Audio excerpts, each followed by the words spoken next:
តោះសម្រាប់គ្នាយើងអ្នកដែលជា fan ខ្ញុំគ្នាយើងចង់លេងជាមួយខ្ញុំអីគ្នាយើងអាច add មកខ្ញុំបានគឺថាខ្ញុំចាប់ផ្ដើមទទួល friend ហើយអ្នកគ្នាគឺថាខ្ញុំដក friend ចាស់ចោលអស់ហើយអ្នកគ្នាចង់ add មកខ្ញុំក៏បានឬមួយអ្នកគ្នាអាចតម្លាក់ ID នៅក្នុង comment មកចាំខ្ញុំ add ទៅក៏បានដែរអ្នកគ្នាហើយនេះដែរគឺជា account ដែលខ្ញុំលេងរាល់ថ្ងៃអញ្ចឹងណាគ្នាយើងហើយគេថា account bot ខ្លាំងមែនទេហើយណាមួយខ្ញុំអត់ដែរសូវបានលេងទៀតអ្នកគ្នាមើលតែ training ដឹងបាត់ហើយគេថាអត់សូវដែរលេងអញ្ចឹងណាហើយឧទាហរណ៍ថាបើគ្នាយើង add friend មកខ្ញុំហើយខ្ញុំទទួលហើយហៅខ្ញុំអត់ចូលឬក៏អត់ដែរឃើញខ្ញុំបើកលេងអីគ្នាយើងកុំខឹងខ្ញុំណាហើយតើឥឡូវគ្នាយើងមកមើលខ្ញុំបាញ់អាកន្លែងនេះមួយគេថារត់ទៅឃើញអាប៉ែនោះពងទៅប៉ះគ្នាម៉ាំងអាយ៉ាក្បាលខ្ទេចម៉ែស៊ីធីងគ្នាយើងច្បាស់ខ្លាំងមែនតើសំខាន់ស៊ីពេគេបានមួយទៀតទេថាគ្នាយើងតម្លាក់ស៊ីធីងមកច្បាស់ខ្លាំងមែនតើហើយគ្នាយើងនេះដែលមានស៊ីធីងល្អអីគ្នាយើងអាចតម្លាក់ខ្ញុំបានទៀតអ្នកគ្នាចាំខ្ញុំយកទៅតេស្តអញ្ចឹងណាដូចជាអាកន្លែងនេះជាដើមជាមួយខ្ញុំរត់ទៅលោតទៅម៉ាំងចូលក្បាលយីប៉ែនោះបែកខ្ទេចតែម្ដងអើយច្បាស់ម៉ែនិយាយតាមត្រង់ស៊ីធីងគ្នាយើងតម្លាក់ឲ្យមកគេថាច្បាស់ខ្លាំងមែនតើមើលតែនេះដឹងហើយយ៉ាយីប៉ែនោះរត់មកហើយមើល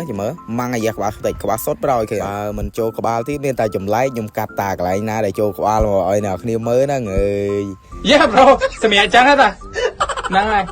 ហើយតើឥឡូវអ្នកគ្នាទៅមើលខ្ញុំបាញ់បន្តទៀតអាកន្លែងខ្ញុំបាញ់កាអ្នកគ្នាអាកន្លែងនេះរត់ទៅជួបទល់មុខអាប៉ែនោះចេញមកពីណាមែនទេដាក់លៀនសួតមួយហើយក៏អត់ຕົកយូររំតែប្អូនដែរគ្នាគេនៅចិត្តហ្នឹងយើងផ្ដាច់យកខៀលតែម្ដងទៅហើយអាកន្លែងនេះដែរខ្ញុំងាប់ហើយខ្ញុំចុះមកវិញអ្នកគ្នាឃើញយីប៉ែនោះគឺកំពុងតែបើកអាស្អីបើកអាហឹបនេះលោតទៅអាយ៉ាក្បាលខ្ទេចមួយទៀតតែយើងក៏មិនຕົកយូររំតែប្អូនទៀតដែរយើងផ្ដាច់ចោលឲ្យហើយប្រហើយហើយវីដេអូយើងក៏មាននៅច្រើនទេក៏មានតែប៉ុណ្្នឹងដែរបើអ្នកគ្នាមើលដល់កន្លែងនេះហើយគ្នាយើងកុំភ្លេចជួយចុច like ម្នាក់មួយផងប្រយ័ត្នប្រទេសអានៀប Sorry